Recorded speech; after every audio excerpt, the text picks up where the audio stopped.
यानी कि रायपुर में बुलाने के लिए आयोजकों का खास तौर से राष्ट्रीय समता सैनिक दल का विशेष तौर पर शुक्रिया अदा करता हूं कि मेरे जैसे सामान्य व्यक्ति को आपने इस लायक समझा कि आप सब बुद्धिजीवियों के सामने आकर के अपनी बात रख सकूं। मैं जानता हूं कि इस मंच पे और इस मंच के नीचे तमाम सारे ऐसे लोग हैं जो मुझे कई महीनों तक ट्रेनिंग और ट्यूशन दे सकते हैं। फैक्ट बात है, क्योंकि आप ही लोगों से सीख करके यहां तक पहुंचा हूं। लेकिन एक संघ में एक शब्द होता है संघ आयु। उसका मतलब होता है कि आपने संघ में यानी कि राष्ट्रीय स्वयंसेवक संघ में कितने साल गुजारे, वो उतनी आपकी संघ आयु होती है। वैसे ही मेरी उम्र भले ही कम है, लेकिन मेरी समाज आयु ठीक ठाक है। मैंने जब से होश संभाला तब तक समाज में ही वक्त बिताया है। तो मैं खुल करके बात कहता हूं कि आप लोगों में से तमाम सारे लोगों से ज्यादा मुझे जानकारी नहीं है, लेकिन इतना जरूर है कि समाज के अनुभवों से जो सीखा है वही आप सब लोगों से साझा करने की कोशिश करूंगा। संबोधन में समय खर्च ना हो तो सीधे सीधे अपने संत गुरुओं महापुरुषों के चरणों में श्रद्धा सुमन और संत घासीदास जी को याद करना बेहद जरूरी है, क्योंकि उनकी धरती पर आप लोगों ने मुझे आमंत्रित किया। मंचासीन सभी मेरे अग्रजों का, मेरे बुजुर्गों का तहे दिल से अभिवादन।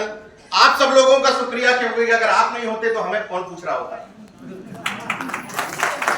लोग कहते हैं बाहर मिले, मैं आपका चैनल देखता हूं, मैं आपको सुनता हूं, तो मैंने कहा मैं हूं तो आप ही की बदौलत। आप अगर ना देखो ना सुनो तो सुखदेव जी और ये हमें क्यों बुलाएंगे? सुनील जी, आप देखते सुनते हैं इसीलिए तो बुलाया गया है। तो सीधे सीधे मैं मुद्दे पर आता हूं, क्योंकि ज्योतिबा फूले की जब बात होगी तो शिक्षा उसके साथ इनबिल्ट है। तो इस दौर में आपने इस जयंती का आयोजन किया है जब शिक्षा के जहाज बड़े शौक से दफनाए जा रहे हैं। शिक्षा के जहाज बड़े शौक से दफनाए जा रहे हैं। स्कूल बंद करके हमारे आपके बच्चे राजनीतिक रैलियों में बुलाए जा रहे हैं। स्कूल बंद करके हमारे आपके बच्चे राजनीतिक रैलियों में बुलाए जा रहे हैं। तुम कब तक धर्म की चाशनी में लिपटा रहेगा ये आदमी? हमारे आपके बच्चे जिस्म से नहीं मानसिकता से गुलाम बनाए जाए। अब दो बातें पूछूंगा, उसके बाद अपनी बात शुरू करूंगा, क्योंकि ये आइडेंटिफाई हो जाए पहले कि मरीज कौन कौन है, तब ये तय किया जाए कि किस मर्ज की दवा देनी है। पहले यही तो देखते हैं आप कि मर्ज क्या है और इलाज कौन कौन कराना चाहता है, उस हिसाब से दवा आगे बढ़ाई जाए। तो पहले मैं समझना चाहता हूं कि यहां आने से पहले, आज से पहले मुझे कितने लोग जानते हैं? सभी जानते थे सर। नहीं, सभी नहीं, ईमानदारी से बताइएगा। ठीक।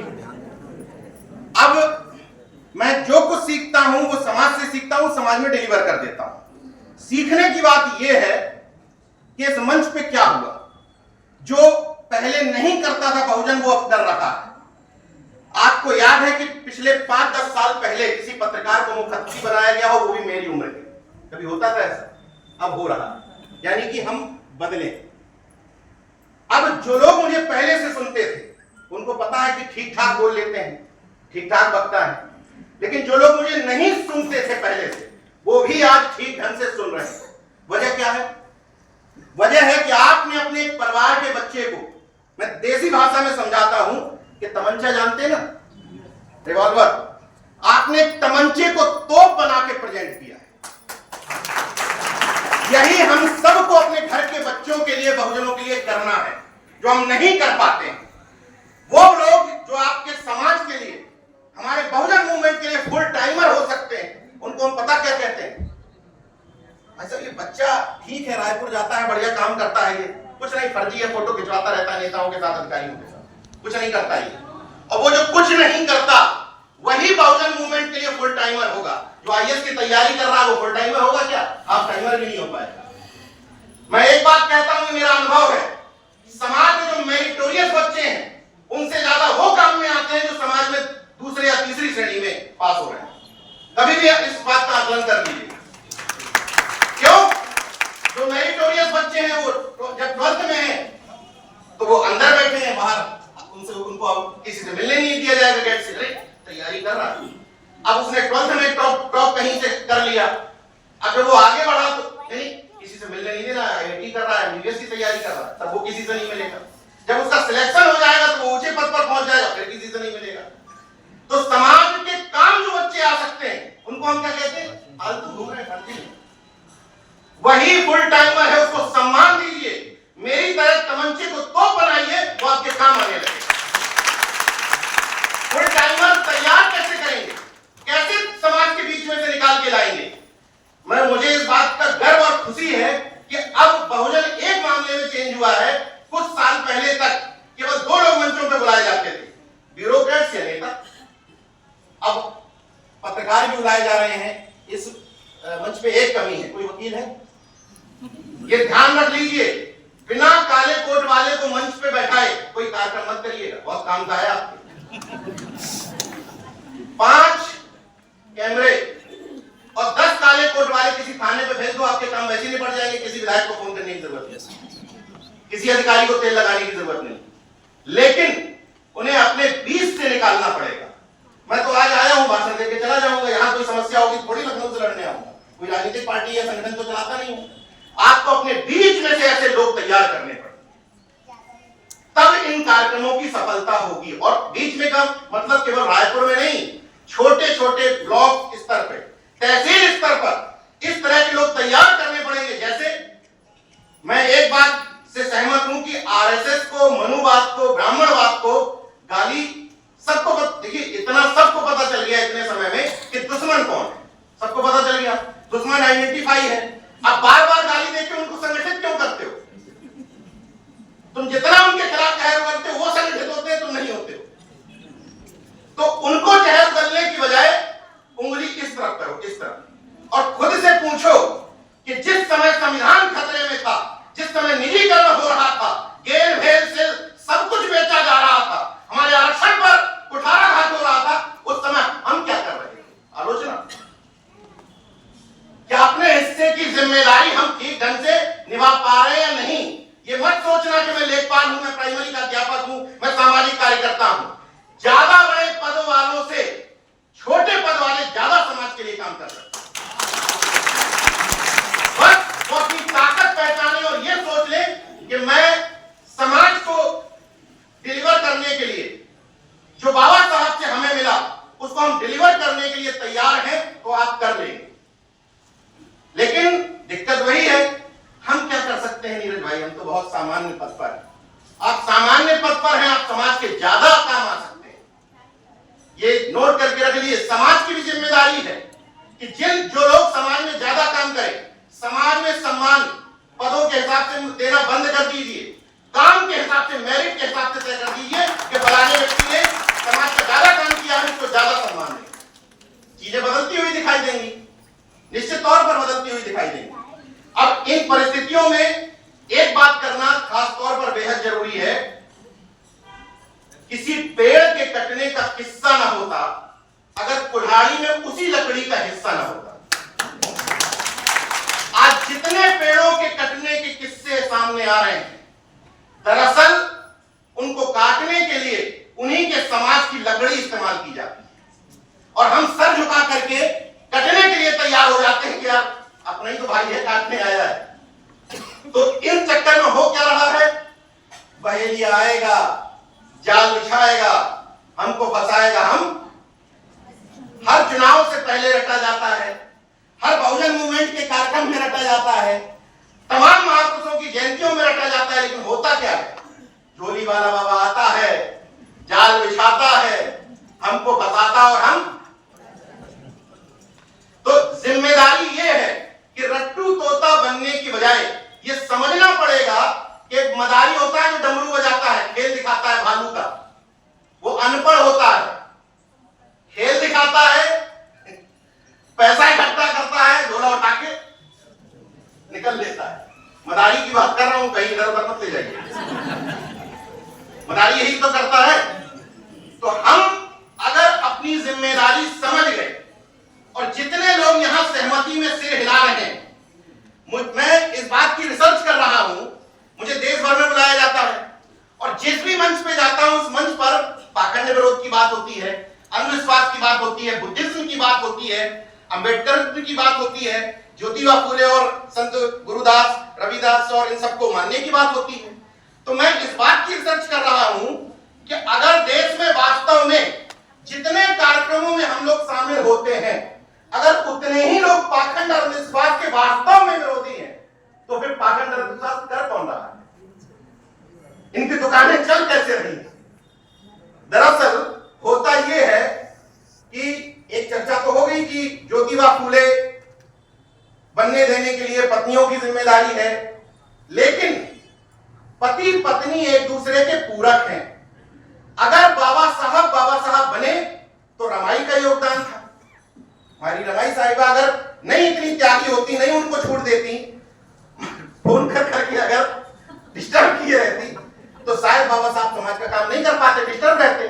लेकिन एक बात पतियों से भी निवेदन है कि अगर सावित्रीबाई फूले बनाना चाहते हो तो खुद भी तो ज्योतिबा फूले की तरह बर्ताव करो।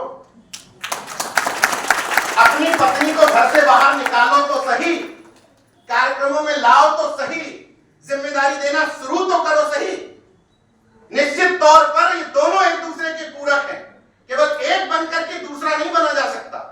और अभी आप ही में से किसी ने कहा कि बाबा साहब को पत्नियां नहीं चाहती कि हमारे घर में बाबा साहब बने। अरे बनने की हैसियत ही नहीं है भाई बाबा साहब बनने की। हमारे जैसे लोगों की कहां हैसियत है? बाबा साहब तो फिर बन ही नहीं सकता, उनके अनुयायी को ढंग से बन लो। बाबा साहब बनना तो बहुत दूर की बात है, उनके अनुयायी तक ठीक ढंग से नहीं बन पा रहे हैं लोग। तो मैं आप सब लोगों से इस माहौल में यही अनुरोध सब करने आया था। और एक बात पे और चर्चा कर देता हूं। सुखदेव जी जिस संगठन को चलाते हैं, मैंने नाम पढ़ा, बड़ी खुशी हुई मुझे, तर्कशील परिषद। मैं ये चेक करना चाहता था वास्तव में कि जब यहां पर महापुरुषों को दीप प्रज्वलन होगा या माला पहनाई जाएगी तो सुखदेव जी जूते उतारते हैं नहीं? आपने जूते नहीं उतारे, आपने किसी को मना भी किया कि मत उतारिए। मैं कोई बात दबी छुपी नहीं, मैं समाज के सामने बात करना चाहता हूं। अब मुझे बताइए कि हम लोग तर्कशील लोग हैं, तो तर्कशील लोगों की आस्था तो हो नहीं सकती किसी में। मुझे ये बताइए कहां से ये सिद्धांत आया है कि हमें माला पहनाते समय जूते उतारने? कहां से आया? बुद्धिज्म में कहीं लिखा है क्या? मैं तमाम लोगों से पूछ चुका हूं, बाबा साहब ने कहीं लिखा है क्या? चलिए दूसरे ढंग से देख लेते हैं। जब हम घर में अपने किसी बड़े बुजुर्गों के पैर छू के, तमाम बच्चे जो स्कूल जाते हैं जूते उतरवाते हैं क्या? पैर छुड़वाते हैं? तो ये कहां से आ गया? ये नव ब्राह्मणवाद। हम आधी चीज अपना पाए हैं, आधी चीज वहीं से ढो रहे हैं। दरअसल मैं एक बात कहता हूं कि तर्कशील अगर बनना है तो आस्था छोड़नी पड़ेगी, अनुयायी बनना पड़ेगा। बाबा साहब को, ज्योतिबा फूले साहब को मूर्तियों में खोजने की बजाय किताबों में खोज लो जो बाहर को स्टॉल लगे। समाज बदल जाएगा। मेरे बेटे का नाम है कबीर शिवाजी, लगभग 3 साल कुछ महीने का है, उसका नाम है कबीर शिवाजी। अब कबीर के बाद में जाति तो लग नहीं सकती थी, कबीर का अपमान हो जाता, तो कोई ना कोई महापुरुष ही एडजस्ट करने थे। तो कबीर विचारशील हो गया और शिवाजी उसको योद्धा बनाना है ना, तो शिवाजी हो गया। अब कबीर शिवाजी की बात मैंने इसलिए की क्योंकि लगभग 3-3.5 साल का होने को है, लेकिन आज तक उसको नजर नहीं लगी। जबकि ना आज तक जीवन में काला धागा पहना, ना हायत पहनी, ना काला टीका लगाया, ना चाकू पहना, कुछ नहीं किया। इसके बाद भी नजर नहीं लगी। और रायपुर के अलावा पूरे देश के मंचों से मैं चुनौती देता हूं कि किसी देश के तांत्रिक में हिम्मत हो तो मेरे बेटे को नजर लगा के दिखा। पूरे देश के कोई तांत्रिक ढूंढ लाओ, क्यों नहीं लग सकती? क्योंकि नजर वजर ये सब नजर बट्टू मन के वहम, ये कुछ नहीं होता है। जब बच्चे को किसी कार्यक्रम से, इसी कार्यक्रम से आप छोटे बच्चे को लाइए, घर ले जाइए, आधे घंटे तो रोएगा नहीं, और उतने रोने में मिर्ची, धागा, चाकू सब ड्रामा हो जाता है। और लास्ट वाले जिस ड्रामे से वो सो जाए, सोएगा ही आधे घंटे 35 मिनट में, ये वाला कारगर। अगली बार फिर रोएगा तो फिर उसके ऊपर कुछ ना कुछ 4-5 आइटम किए जाएंगे, जो आइटम लास्ट में होगा कहेंगे ये कारगर है। एक बात मेरी मान लेना, कुछ ना करना, मैं चैलेंज दे रहा हूं कि आधे घंटे में सो जाएगा। नहीं तो 35-40 मिनट में सो जाएगा। वो उधर की थकावट निकालता है, लेकिन हम उसी बीच में सारे आइटम रोक देते हैं। और हमारी माताओं बहनों से एक और विशेष तौर पे अनुरोध है कि ऐसा कोई है जो टॉपअप करता हो, साल में 1 साल का टॉपअप करता है कोई? टॉपअप का मतलब समझ रहे हैं ना, 1 साल का टॉपअप, 1 साल पति की उम्र चलती है। टॉपअप होता है ना करवा चौथ में, 1 साल का टॉपअप डालते हैं तो 1 साल पति चलता है, फिर टॉपअप करते हैं, फिर चलता है। टॉपअप वाली महिलाएं होंगी ना इधर? नहीं, कोई नहीं है। चलिए, अच्छी बात है। अगर कुछ लोग मन मार करके ना बता रही हो तो ये ध्यान रख लीजिए कि टॉपअप रिचार्ज करना बंद कर दीजिए। मैं बिना टॉपअप के चला जा रहा हूं मेरे यहाँ कोई टॉपअप नहीं होता। और मेरे लखनऊ के घर में भूत और भगवान दोनों का प्रवेश वर्जित कर रखा है, क्योंकि दोनों एक दूसरे के साथ आते हैं। जहां डर होता है वहां भगवान आ जाता है, जहां भगवान आता है वहां भूत आ जाता है। दोनों का प्रवेश बंद कर दीजिए, कोई नहीं आएगा। आपने मेरा परिचय कराते हुए जो एक बात छोटी सी कही थी, उस पर भी पूछ रहा होता हूं, लेकिन ईमानदारी से बताइएगा तब इलाज हो पाएगा। डॉक्टर से झूठ बोलेंगे तो इलाज नहीं हो पाएगा। बताना पड़ेगा कि मर्ज क्या है, बीमारी क्या है। यहाँ जितने लोग बैठे हैं, इनमें से कितने लोगों की गाड़ियों में कोई ना कोई सूंड वगैरह जैसा आइटम रखा है? ईमानदारी से बताइएगा। 2 हाथ वाले, 3 हाथ वाले कुछ रखे हैं आइटम गाड़ी में रक्षा के लिए? किसी की गाड़ी में नहीं है, किसी के में नहीं है। चलिए, अच्छी बात है। अब मुझे पता है कुछ लोगों की गाड़ी में है, पता है, खैर कोई बात नहीं। अरे 100% है। पिछली बार मुझे वहां कहीं मेरा कार्यक्रम था महाराष्ट्र में, नहीं बिलासपुर में तो था, हाँ बिलासपुर वाली जो गाड़ी मुझे लेने गई थी उसी में रखे थे। तो उसका लॉजिक ये है, मैं हर बात तर्क से करता हूं, मैं किसी की आलोचना नहीं करता, हर बात तर्क से है। मेरा सिर्फ पूछना यह है कि जो लोग कहते हैं कि मुझे ईश्वर में भरोसा है, वो झूठ बोलते हैं।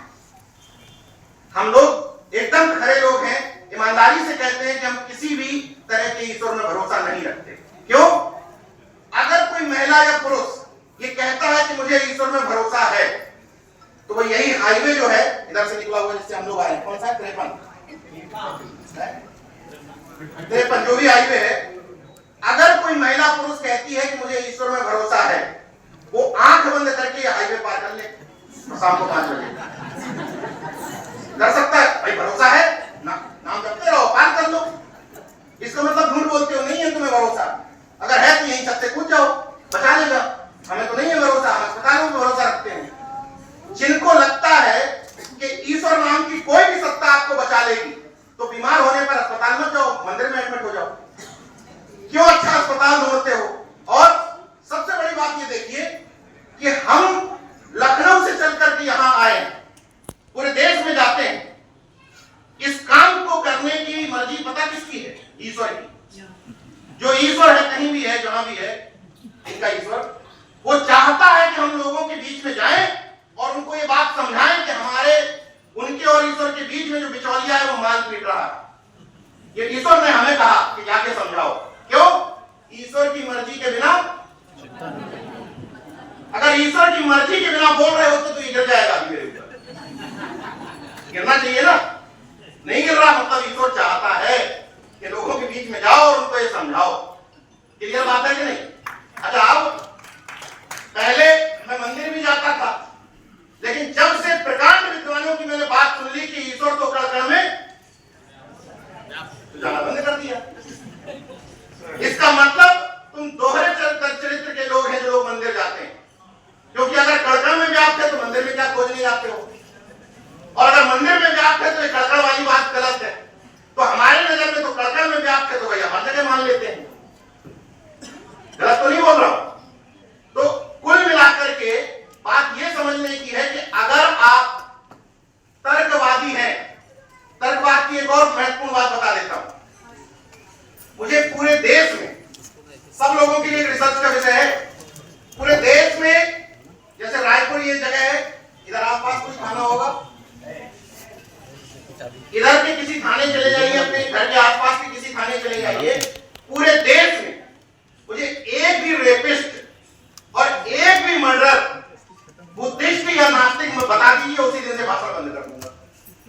जो थानों में रिपोर्ट दर्ज हो, वो किसी न किसी धर्म को मानने वाला होगा, चाहे हिंदुइज्म माने, चाहे इस्लाम माने, चाहे क्रिश्चियनिटी माने, मानता जरूर होगा। एक भी रेपिस्ट नहीं ढूंढ सकते आप जो बुद्धिज्म को मानता हो या ईश्वरवादी हो। बता दीजिए ढूंढ करके, मतलब तमाम ढूंढ तो आज तक कोई नहीं ढूंढ के बता पाया। क्यों? क्योंकि उनके बचने के तो तमाम साधन है, घूस चढ़ाया हो ईश्वर को। हम लोगों के पास क्या है? इंसानियत है, मानवता है, और हम लोगों से ज्यादा बड़ा मानववादी या धार्मिक कोई हो नहीं सकता। हम जितने लोग यहाँ बैठे हैं अम्बेडकरवाद को मानने वाले, हमसे बड़ा धार्मिक कोई है ही नहीं। क्यों? नमक का धर्म क्या होता है? उसका कसैलापन। चीनी का धर्म क्या है? उसकी मिठास। मानव का धर्म क्या है? मानववाद। तो वही तो हम आप करते हैं। हम गाय को मां नहीं मानते, पशु मानते हैं, जानवर मानते हैं, फिर भी गाय को डंडा नहीं मारते। लेकिन हम कुत्ते को भी तो नहीं मारते। हमारे लिए तो दोनों बराबर हैं। हम तमाम सारे लोग रिवर को, मतलब गंगा हो, यमुना हो, कोई भी रिवर हो, यहाँ कौन सी रिवर है? हाँ, नदी है। इसको मां नहीं मानते, रिवर मानते हैं, फिर भी इसको गंदी नहीं करते। और जो लोग कहते हैं मां है, उनके चरणों में लोटे लोटे घूमते हैं, वो उसमें मूर्ति लाके विसर्जित करेंगे, राख लाके विसर्जित करेंगे। कोई घर में कोई निधन हो जाएगा किसी का, उसकी राख लाके विसर्जित करेंगे। तो जो मां कहते हैं वो मां को गंदी कर रहे हैं, छलनी कर रहे हैं उनका सीना। और हम आप नदी कह रहे हैं, तो हमसे बड़े तुम धार्मिक कहां से हो गए? कहां से हो गए बताइए? और दूसरी बात, मैं तमाम सारे ऐसे धार्मिकों को जानता हूं जो कहते हैं कि गणेश का वाहन चूहा है, और घरों में अपने चूहा मार दबा भी रखते हैं। गणेश का वाहन चूहा को बताते हैं और चूहा मार दबा भी रखते हैं। मैं चैलेंज दे रहा हूं, मेरे घर में जाके पूछ लेना, मेरे घर में चूहा मार दबा रखना अलाउ नहीं है, पिछड़ा रखते हैं, पकड़ के फेंक देते हैं। जबकि हम चूहे को चूहा ही मानते हैं, माउस।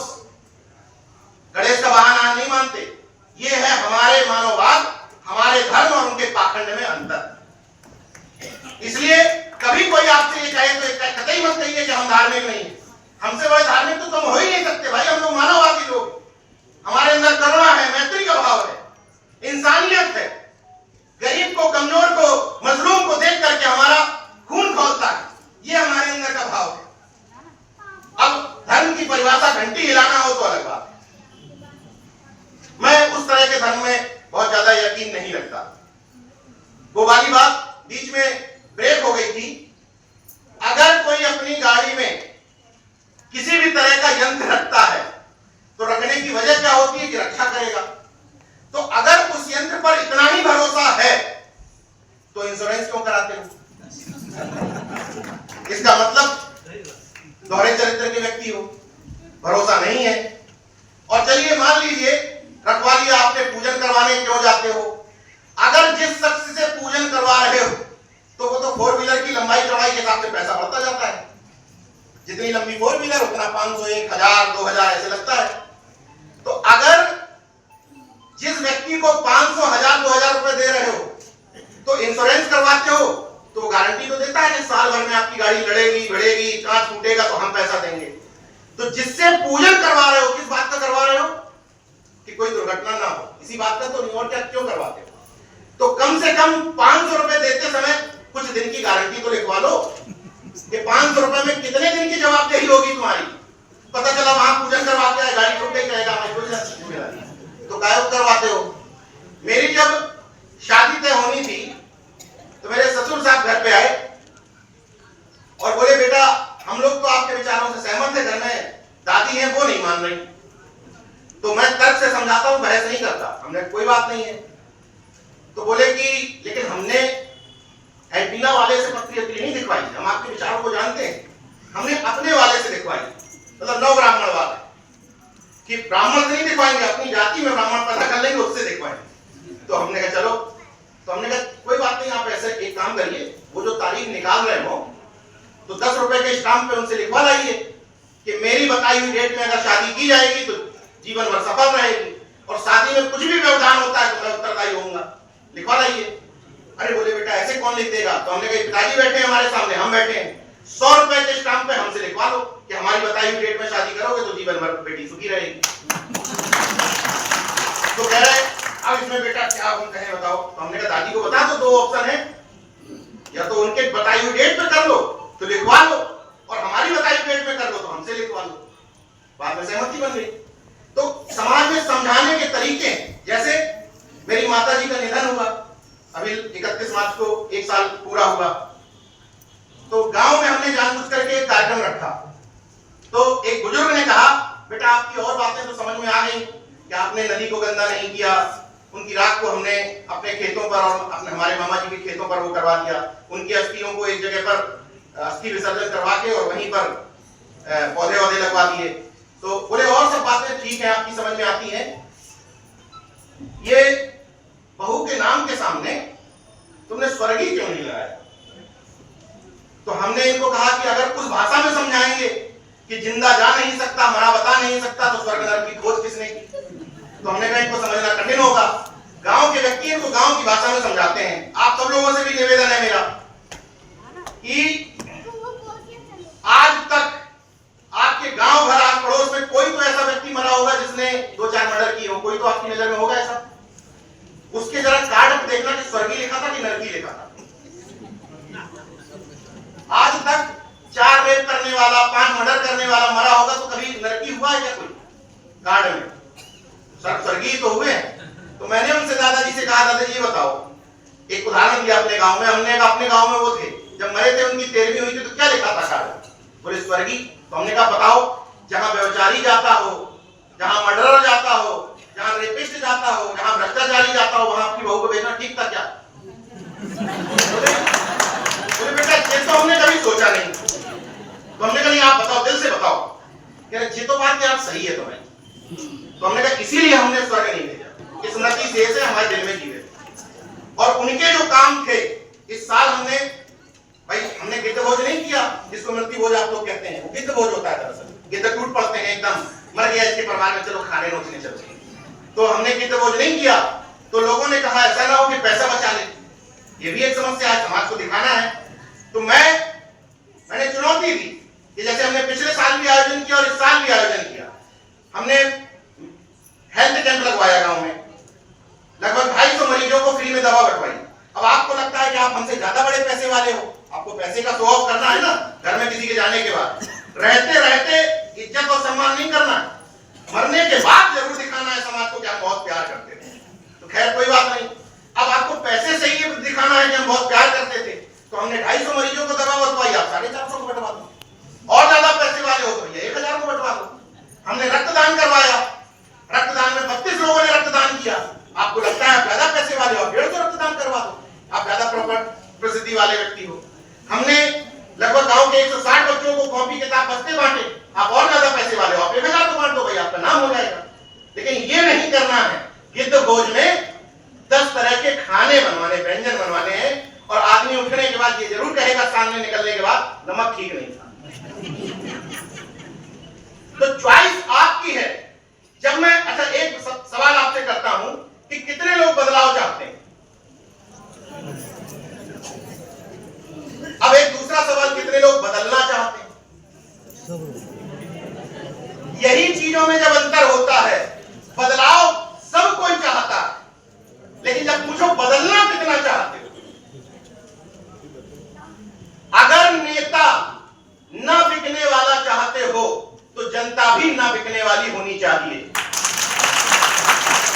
अगर नेता पाखंड विरोधी चाहते हो तो जनता भी पाखंड विरोधी होनी चाहिए। अब नेताजी करें क्या? भैया फीता काट जाओ देवी जी का, अब चुनाव लड़ना है तो आ रहे हैं फीता काटने। जब आप अपनी तादाद पूरी जिम्मेदारी के साथ ये दिखा देंगे कि हम लोग इस विचारधारा के हैं, तो जब भी किसी नेता को अपने यहां बुलाएंगे, झक मार करके आपके विचारों के साथ आएगा, झक मार करके। मैंने अभी अपने यहाँ एक कार्यक्रम में एक डीसीपी साहब आए हमारे यहाँ वही गांव के कार्यक्रम में। अब वो बार बार हम फोन करें कि भैया गांव के बाहर आप पहुंच तो गए, गाड़ी आपकी खड़ी है।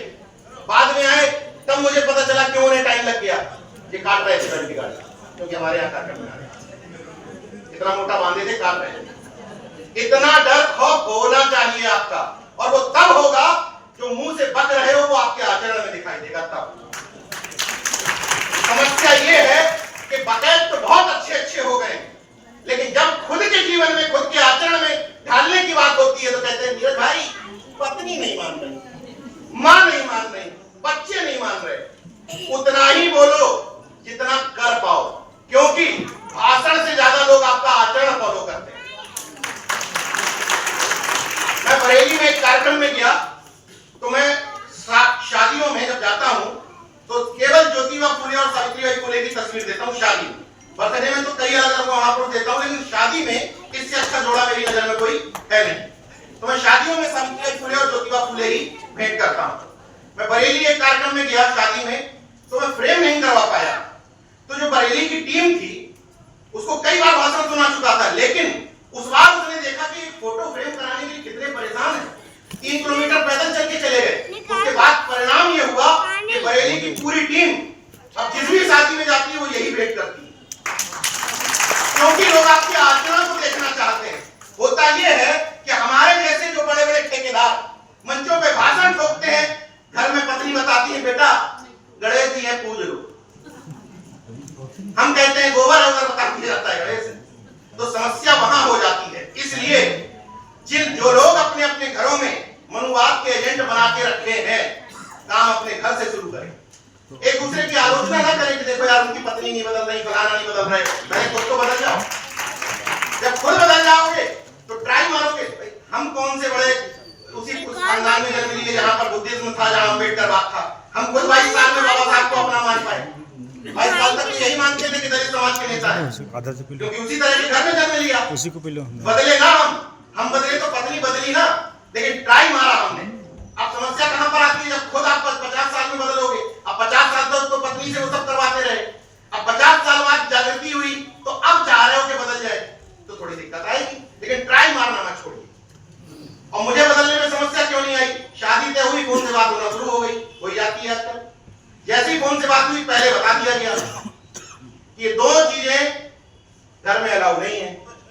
विचार अपने किसी पर ठोकता नहीं हूं, प्यार से समझाया कि आप ही बताओ, इसको अदरवाइज मत लीजिएगा, समझ के देखिएगा। चाय में जैसे मक्खी डल जाए और कोई आपको पीने को दे तो आप नहीं पिएंगे, कोई हटा के दे दे तो आपको क्या पता मक्खी डली है, आप पी लेंगे।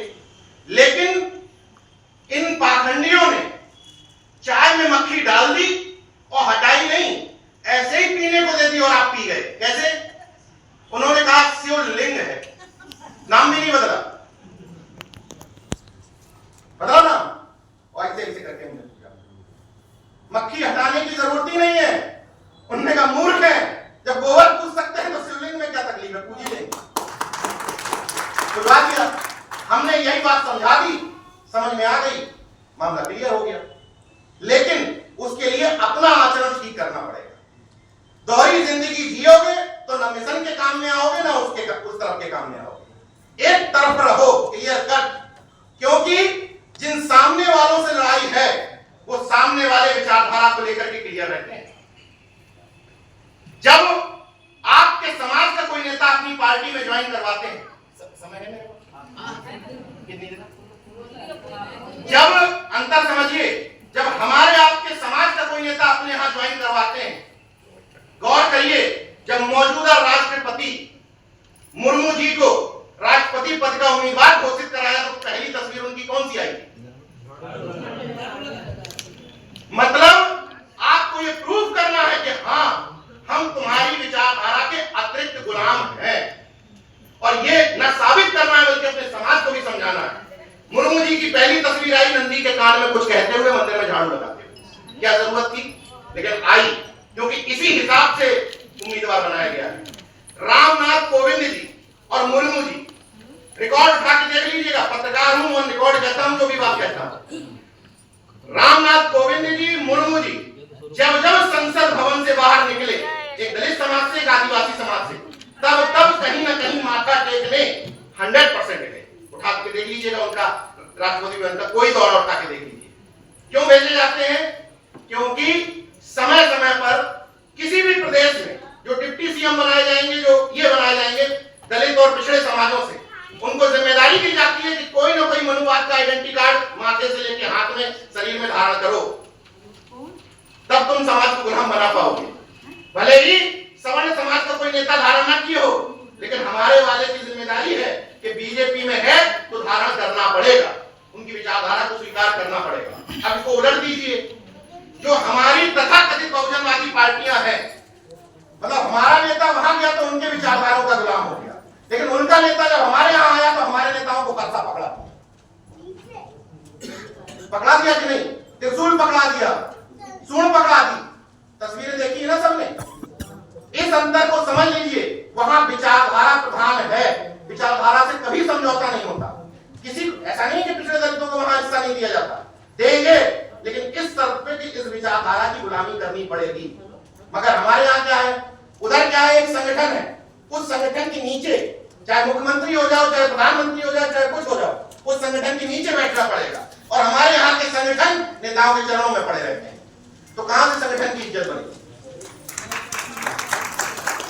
अगर चाहते हो कि नेतागिरी राजनीति तुम्हारे हिसाब से चले, तो संगठनों को कम से कम इतने स्वाभिमान में रहना चाहिए कि तुम्हारे यहाँ कुछ मांगने या झुकने नहीं चाहिए। हम अपने संगठन को इतना काबिल बनाएंगे कि छकमार करके तुम हमारे यहाँ आकर के माथा टेकोगे। तो बताओ समाज क्या चाहता है? लेकिन ये हो तब पाएगा। 3 साल कार्यक्रम किया समाज का, 4 साल कार्यक्रम किया और चौथे साल फोटो लग गई। दीपावली की हार्दिक शुभकामनाएं जिला पंचायत सदस्य के उम्मीदवार।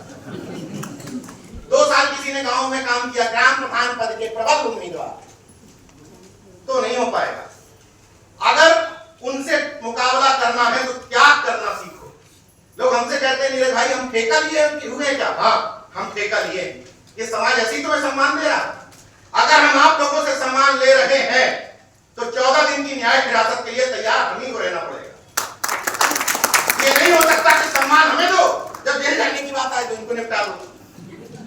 हम सम्मान ले रहे हैं, हम फ्लाइट से उड़ करके आ रहे हैं, ये समाज के दम पर। आज तो मैं जो कुछ हूं, ना मेरे पास पोगलैंड मशीन है, ना जेसीबी है, ना पेट्रोल पंप है, ना कोई भट्टा है। आज जो कुछ भी हूं, महीने में कम से कम 4-5 बार फ्लाइट से उड़ता हूं, इस समाज की बदौलत। तो अगर इस समाज ने मुझे दिया है तो इस बात को क्यों डरते रहते हो यार कि मुकदमा हो जाएगा, फलाना हो जाएगा? इससे लिया है कि यही तो दोगे, सम्मान सुन लोगे और दूसरा तुम्हारा मुकदमा ले लेगा। सम्मान ले रहे हो तो झेलने के लिए तैयार रहो।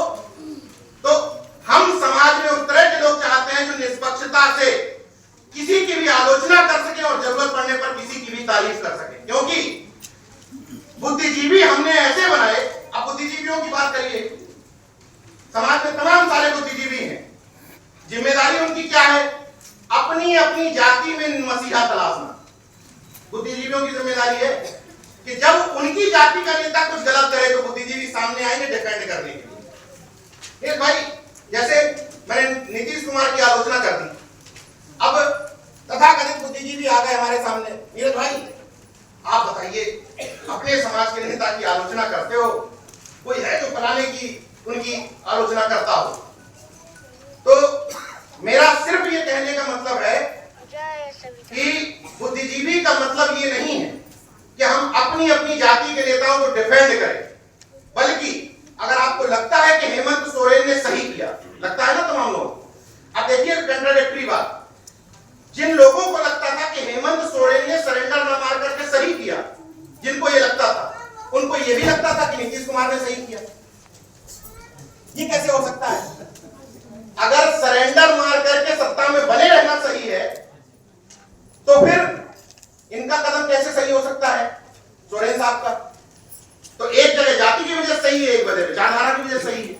तो कम से कम ये तो क्लियर कट हो जाओ कि त्याग करना सही है या सत्ता में सरेंडर मारना सही है।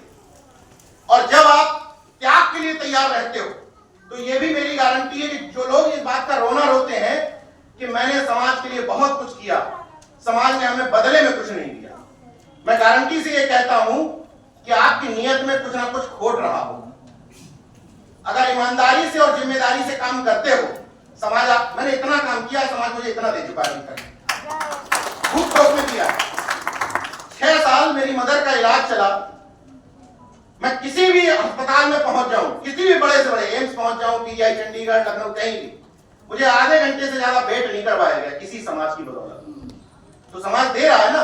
अब देने का मतलब ये समझ लो कि भाई सांसद बना दो तब हम मानेंगे कि हमें दिया, मंत्री बनवा दो तब मानेंगे कुछ दिया, तो भाई फिर आपकी इच्छा।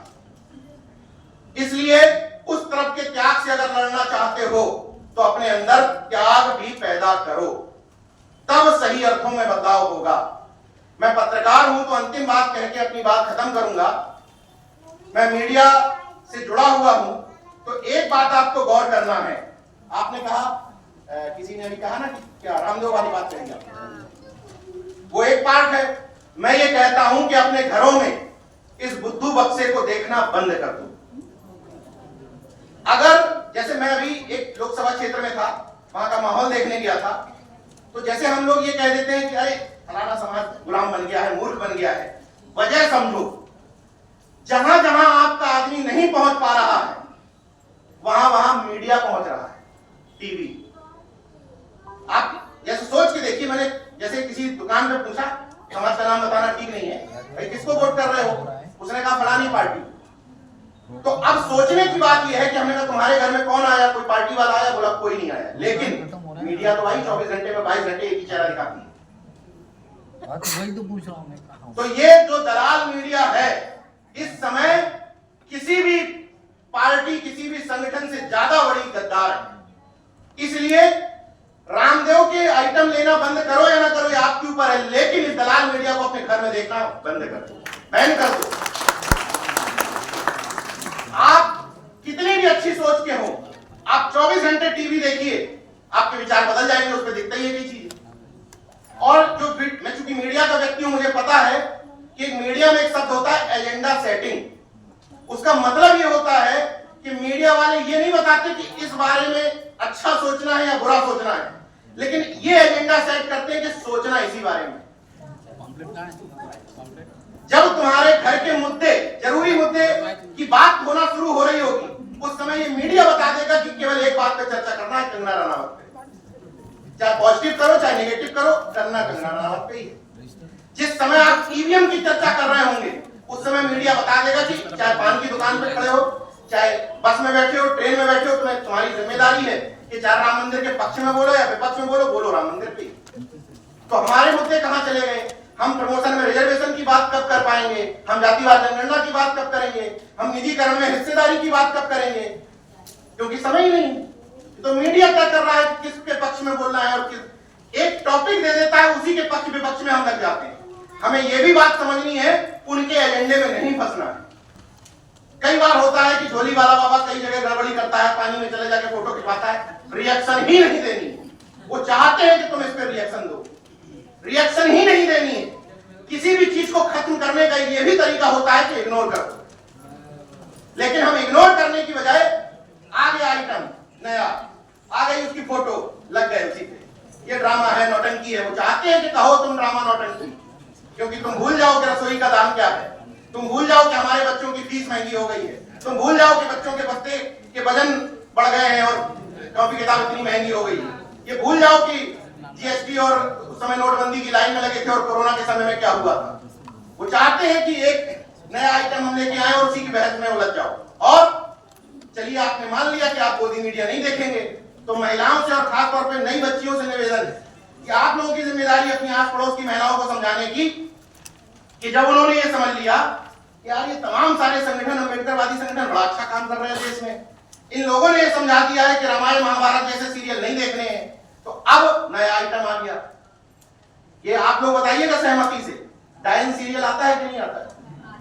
नागिन आता है, चुड़ैल, ये सारे सीरियल के नाम बता रहा हूं आपको। ये सीरियल क्यों शुरू किए गए? इच्छाधारी चुटिया लंबी हो जाती है उसकी। ये क्यों शुरू किए गए?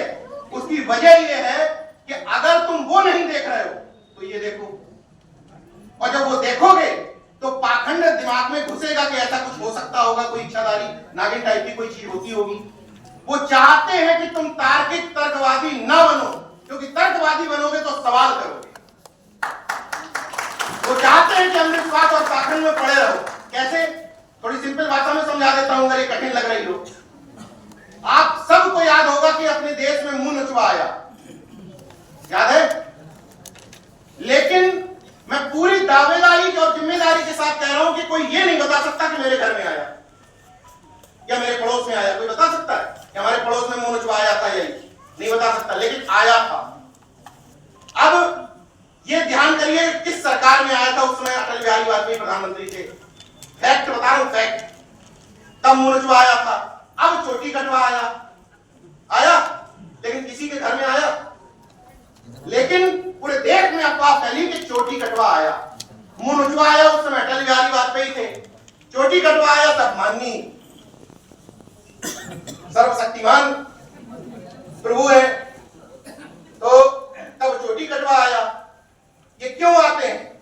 समय समय पर चेक किया जाता है कि इस देश के लोगों को अस्पताल चाहिए, यूनिवर्सिटी चाहिए, हिस्सेदारी चाहिए, भागीदारी चाहिए या घंटा चाहिए। वो समय समय पर चेक करते हैं कि हमने इतने साल पहले दूध पिलाया था मूर्ति को, तब भी बेवकूफ बने थे। फिर हम मुंह नचवा लाए, तब भी बेवकूफ बने। फिर हम चोटी कटवा लाए, तब भी बेवकूफ बने। फिर उन्होंने कोरोना में चेक किया, बत्ती बुझाओ, ताली ताली बजाओ। सब बड़े से बड़े एक से एक धुरंधर जयंती मनाने वाले खड़े हो गए बालकनी में, टप टप टप टप। तुमने कहा मूर्ख है, मंदिर का घंटा पकड़ाओ, कोई यूनिवर्सिटी देने की जरूरत नहीं। देख लीजिए आप, समय समय पर ये लिटमस टेस्ट है जिससे चेक किया जाता है कि कितने मानसिक रूप से गुलाम हो। और जब तक गुलामी प्रदर्शित करते रहोगे तब तक आप लोग हकदारी नहीं हो अच्छे विश्वविद्यालयों की। आपको चाहिए, घंटा मिल रहा है। भाई कब कहा था इन लोगों ने कि हम सत्ता में आ जाएंगे तो विश्व की सबसे बड़ी यूनिवर्सिटी बनाएंगे? नहीं कहा था ना। उन्होंने कहा था ना कि ये बनवाएंगे। तो जो कह के आए थे वो कर रहे हैं। हाँ, जो बातें और झूठ बोली थी, ये लाख वो लाख, वो आप सब लोगों को याद रखने की जरूरत है। और समाज के अंदर जब संगठन की बात होती है तो एक बात कहूंगा आप सबके छोटा होने के नाते कि दिल बड़ा कर लो, नाक थोड़ी छोटी कर लो। जब मंच पे हमारा नाम बोला जाएगा, जब हमसे बुके दिलवाया जाएगा, तब तो कार्यक्रम अच्छा है। वरना सब वही लोग थे, एक ही ग्रुप पूरा हावी रहा कार्यक्रम पे। कम से कम इतना बड़ा दिल कर लो कि ये भूल जाओ कि तुमसे बुके दिलवाया गया कि नहीं दिलवाया गया, तुम्हें डंठल पकड़ाया गया नहीं पकड़ाया गया, तुमसे माला पहनवाई गई कि नहीं पहनवाई गई। ये याद करो कि ज्योतिबा फूले की बात हुई या नहीं हुई। और एक बात और कहता हूं, ये भी भूल जाओ, ये तब कह रहा हूं जब मैं ये करता हूं। मेरा कितना भी बड़ा दुश्मन हो जिसको मैं पसंद नहीं करता हूं, अगर बहुजन मूवमेंट का कार्यक्रम करेगा तो मैं कार्यक्रम कवर भी करूंगा और कार्यक्रम में जाऊंगा भी। उसके बर्थडे में नहीं जाऊंगा, उसके बच्चे के बर्थडे में नहीं जाऊंगा, ये दुश्मनी निभा लूंगा। लेकिन बहुजन मूवमेंट के कार्यक्रम का आयोजक होगा तो 100% जाऊंगा, आज माने न करूंगा। इसलिए मैं कहता हूं कि देखिए, कोई भी मिशन, कोई भी मूवमेंट नाली खड़ंजे के झगड़े नहीं सुलझा सकता, कोई नहीं सुलझा सकता। प्रैक्टिकल बात नहीं है। भाषण ठोक दो वो अलग बात है। ये प्रैक्टिकल बात नहीं है कि दो पड़ोसी अगल बगल रह रहे, पानी रिस रहा है, खड़ंजे पे पानी जा रहा है, ये तुमने नाली बढ़ा ली, ये बढ़ा ली। ये झगड़े कोई खत्म नहीं कर सकता। लड़ते रहो, तमाम जो क्षेत्रीय संगठन है उनकी जिम्मेदारी खत्म करें। लेकिन इतना कह रहा हूं कि वही बगल का पड़ोसी जब हिस्सेदारी के लिए, बहुजन मूवमेंट के लिए खड़ा हो रहा हो तो चुपचाप जाकर कुर्सी पे बैठ जाओ और भीड़ बढ़ा दो। इससे उसका सम्मान नहीं बढ़ रहा है, बहुजन मूवमेंट का सम्मान बढ़ रहा है। और ये भी भूल जाओ कि बैनर पे नाम क्या लिखा है। एक और समस्या है बहुजन संगठनों की, नीरज भाई, जय भीम बोला जाएगा तब हम कार्यक्रम में जाएंगे। अरे यार, जय भीम व्यक्ति पूजक नाम है, जय मूल निवासी बोला जाएगा तो हम कार्यक्रम में जाएंगे। नीरज भाई, जय मूल निवासी जमता नहीं है, जय फूले बोला जाएगा तब हम कार्यक्रम में जाएंगे। तो तीसरे आएंगे उधर जय पटेल बोला जाएगा तब हम कार्यक्रम में जाएंगे। भैया, हाथ जोड़ के निवेदन है, मैं इतना समझ गया हूं, आप एक बात समझ लो कि हमारी तरफ से जय फूले कहा जाए जय फूले कह दो, जय फातिमा कहा जाए जय फातिमा कह दो, जय घासीदास कहा जाए जय घासीदास कह दो। इतना तय कर लो कि किसी भी बहुजन महापुरुष की जय बोली जाएगी, हम बोल देंगे बस। नफरत से चढ़ाने वाला, भ्रुकुटी तान करके दूसरे के सामने नफरत दिखाने वाला नहीं कहेगा। समझ गए ना क्या नहीं कहेंगे? दूसरे को चढ़ाने के लिए कौन सा नारा इस समय इस्तेमाल किया जाता है? बोला जाता है ना, वो नहीं बोलेंगे। इस तरफ का जो बोलोगे वो बोल देंगे। और ये भी सोच लो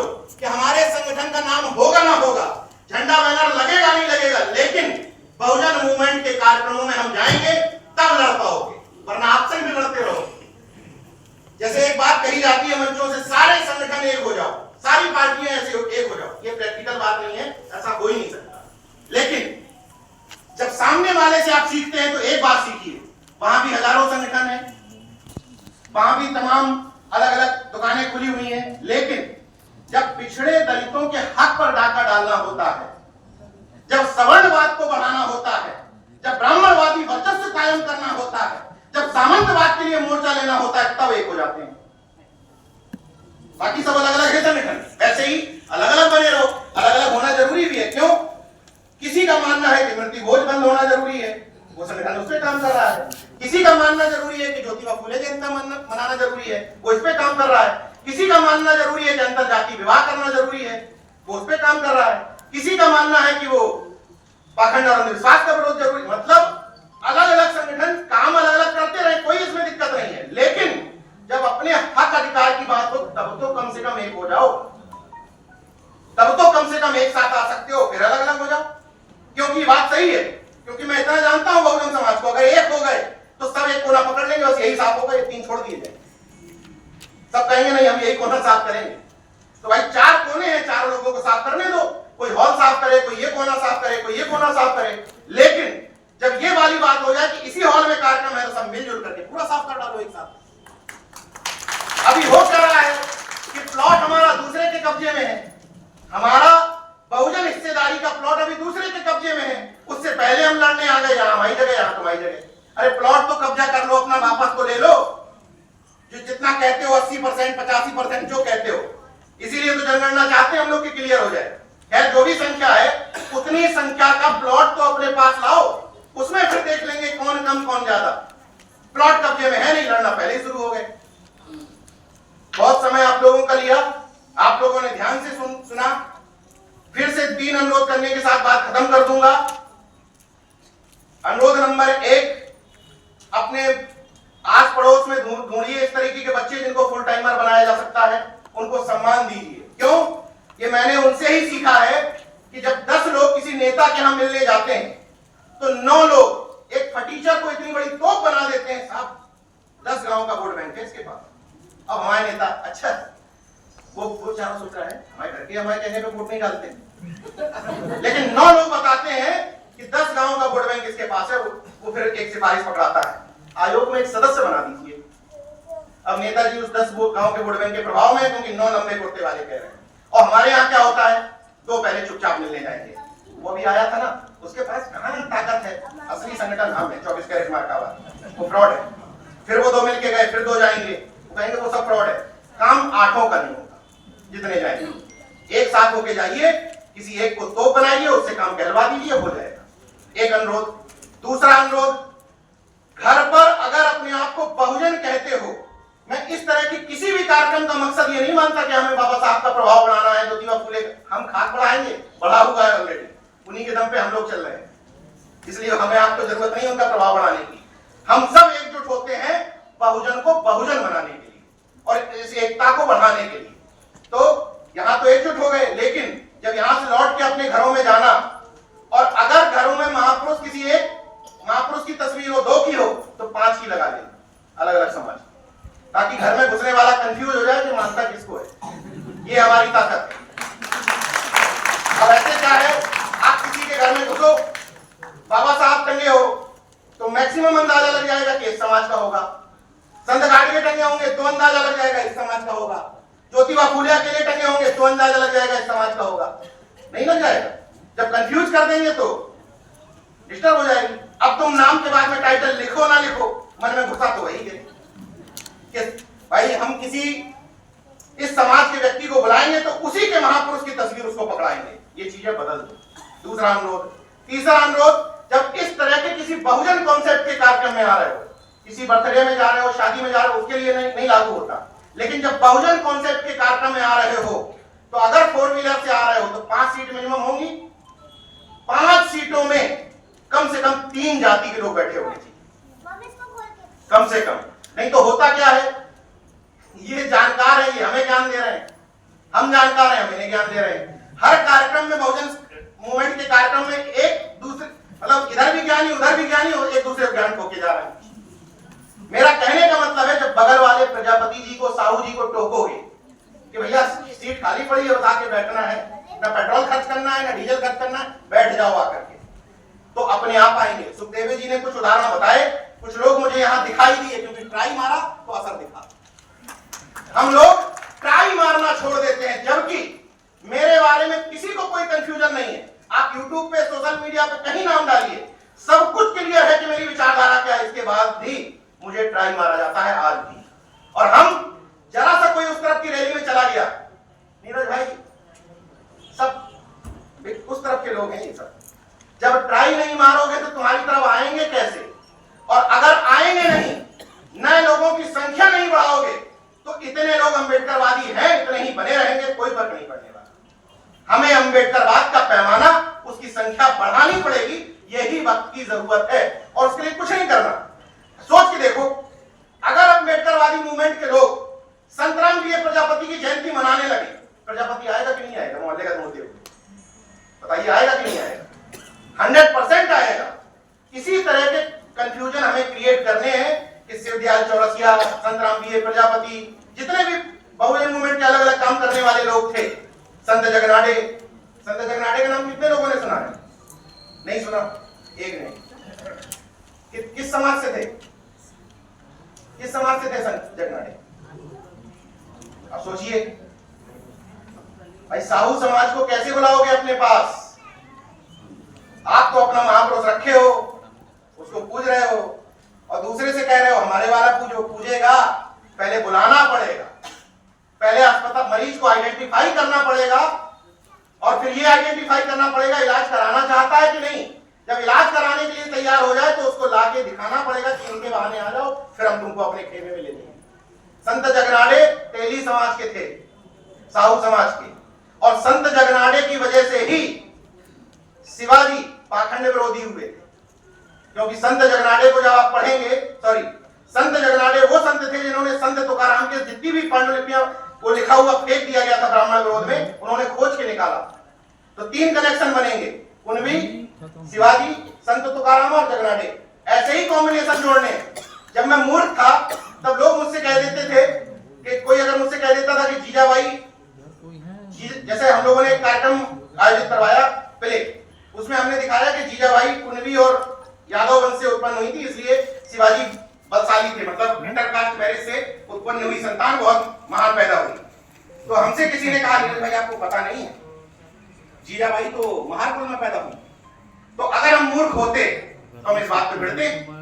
हमें तो भैया बाएं फैला करके स्वागत करना है। आप महान कह रहे हो, स्वागत है, आजब। हमने कहा हाँ, मुझे महाराज से किसी ने फोन करके बताया कि हाँ जीजाबाई महान। कुछ तो मानो, आओ तो कम से कम कुछ मान लो। तो इतना बड़ा दिल करके रखना है कि महापुरुषों में भी इस बात का ख्याल रखना है कि जिस महापुरुष की जयंती मना रहे हो, मुख्य अतिथि उसकी जाति का कभी मत बनाना। क्रॉस करना, क्रॉस हमेशा, जिस जाति का महापुरुष दूसरी जाति का मुख्य अतिथि, ये हमेशा करना। घर पे कंफ्यूजन पैदा कर देना, गाड़ियों में अन्य समाजों के लोग बैठा करके आना, इतना चीजें करनी है, मुफ्त के काम है ये, तो बहुजन बन जाएगा। और एक काम, जब शादी विवाह करते हो तो शादी विवाह करने में आप 10, 15, 20 जाति के लोग बुलाते हो। तो ये तो जो मनुवादी करता है वो भी बुलाता है, या वो अपनी जाति के बुलाता है, वो भी सबको काट देता है, अपने ऑफिस के लोगों को, सबको। तो फिर आप उनसे अलग कैसे हो गए? आप बहुजन तब बनेंगे जिसको आप फैमिली गेट टुगेदर कह रहे हो कि हमने 20 लोग मात्र बुलाए हैं अपने करीबी, उन 20 में जिस दिन 5 जातियों के लोग हो गए, समझ लो बहुजन बन गए। 20 में चाहिए 5 जाति के, 1000 में तो 15 कर ही लोगे। जब बच्चे का बर्थडे 20 लोगों में मनाओ और 5 लोगों को समाज के अलग अलग बुला लो, अलग अलग जातियों के, तो मान लेंगे कि बहुजन बन गए। बात अपनी यहीं पर खत्म करता हूं। समता सैनिक दल और ये भीमराव बाबा साहब अम्बेडकर सार्वजनिक जयंती समारोह समिति, भारतीय बौद्ध महासभा, सम्राट अशोक वेलफेयर फाउंडेशन, आप सभी का तहे दिल से शुक्रिया। आप सब ने इतने गौर से सुना, इसका शुक्रिया। बस अनुरोध इतना करता हूं कि जो सुना उसको आचरण में परिवर्तित कर दीजिए, समाज बदलता हुआ दिखाई देगा। और अंतिम शब्दों के साथ बात खत्म करता हूं कि अभी तो परिंदे शुमार करना है, फिर हम बताएंगे कि किस किस पे वार करना है। अभी तो परिंदे शुमार करना है, फिर हम अम्बेडकरवादी बताएंगे कि किस किस पे वार करना है। बड़ा गुरूर है सत्ताधारियों तुझे, मगर हम सबको जिधे के दरिया को पार करना। जय विज्ञान, जय संविधान, जय अर्जक, नमो बुद्धाय, जय भीम, इनकलाब जिंदाबाद, कुल गुलाम जिंदाबाद। धन्यवाद।